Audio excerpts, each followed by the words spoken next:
ಒಡೆಯ ಪ್ರವೀಣ್ ಇಲ್ಲದೆ ಶ್ವಾನ ಮೂಕ ರೋಧನೆಯನ್ನ ಅನುಭವಿಸ್ತಾ ಇದೆ. ಹೊಳೆನರಸೀಪುರ ತಾಲೂಕಿನ ಕಬ್ಬಿನಹಳ್ಳಿಯಲ್ಲಿರುವಂತಹ ನಿವಾಸ ಅದು.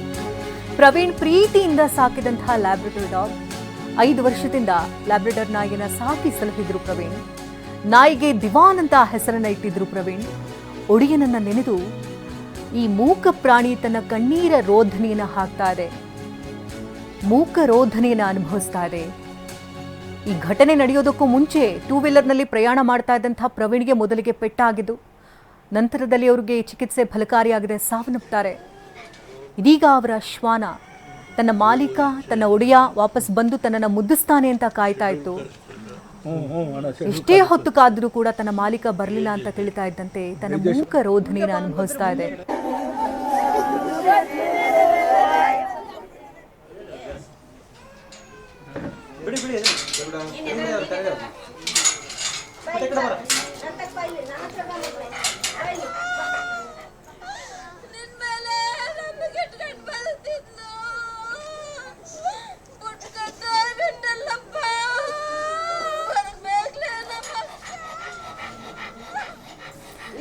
ಈ ತಾಯಿ ಪ್ರೀತಿ ನಾಯಿ ಪ್ರೀತಿ ಒಂದೇ ಅಂತ ಹೇಳ್ತಾರಲ್ಲ, ಅದೇ ರೀತಿಯಾಗಿ ತಾಯಿ ಎಷ್ಟು ಪ್ರೀತಿ ಕೊಡ್ತಾಳೋ ಈ ನಾಯಿಗಳು ಕೂಡ ಅಷ್ಟೇ ಪ್ರೀತಿಯನ್ನ ಕೊಡ್ತವೆ ಅಂತ ಹೇಳ್ತಾರೆ. ಯಾಕಂದ್ರೆ ಒಂದು ಸಾರಿ ಅದಕ್ಕೆ ಏನಾದರೂ ಒಂದು ಬಿಸ್ಕೆಟ್ ಹಾಕ್ಬಿಟ್ರೆ ಸಾಕು, ಜೀವನ ಪರ್ಯಂತ ತನ್ನ ಕಾಲಡಿಯಲ್ಲಿ ನಿಂತುಕೊಂಡು ಅದು ಸೇವೆಯನ್ನ ಮಾಡುತ್ತವೆ. ಅದೇ ರೀತಿಯಾಗಿ 5 ವರ್ಷದ ನಾಯಿಗೆ ದಿವಾನ್ ಅಂತ ಹೆಸರಿಟ್ಟಿದ್ದರು, ಲ್ಯಾಬ್ರಡಾರ್ ನಾಯಿಗೆ ಪ್ರವೀಣ್.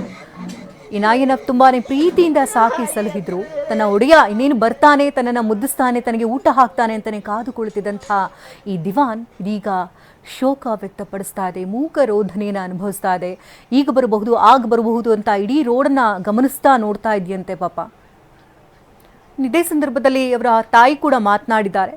ಏನ್ ಹೇಳಿದ್ದಾರೆ ಕೇಳೋಣ. ಮಗ ಇಲ್ಲಾದ್ರೂ ಮನೇಲಿ ಯಾರು ಇರೋಕಾಯ್ತದೆ ಹೇಳಿ? ಒಬ್ಬನೇ ಮಗ, ಅವ್ನು ಕಳ್ಕೊಂಡು ನಾವು ಜೀವನ ಮಾಡೋದು ಹೆಂಗೆ? ಪ್ರತಿದಿನ ಕೆಲಸಕ್ಕೆ ಹೋಗೋರು ಬಿಡೋರು.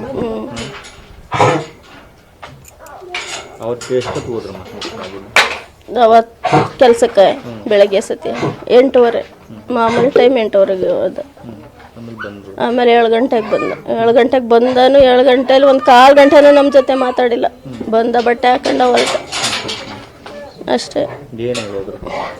ಯಾಕೆ ಎಲ್ಲಿಗೆ ಹೋಗ್ತೀಯಪ್ಪ ಇಷ್ಟೊತ್ತಿಗೆ ಅನ್ನೋದು? DJ ಗೆ ಹೋಗ್ತೀನಿ ಅಂದ.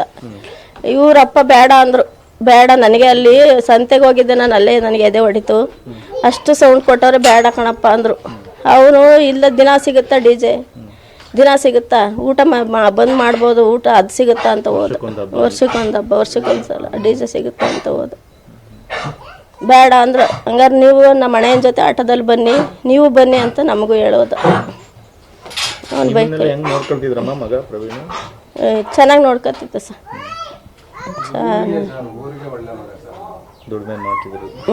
ದುಡಿಮೆ ಮಾಡಿರೋ ನನ್ನ ಕೈಲೇ ತಂದು ಕೊಡ್ತಾ ಇದ್ದ. ಅದು ಅವನ ಹತ್ರ 100 ರೂಪಾಯಿ ಇದ್ರೆ ನನ್ನ ಹತ್ರನೇ ಕೊಡ್ತಿದ್ದ. ಅವ್ನು ಇಟ್ಕೊಂಡು ಯಾವತ್ತವನೇ ಅವರ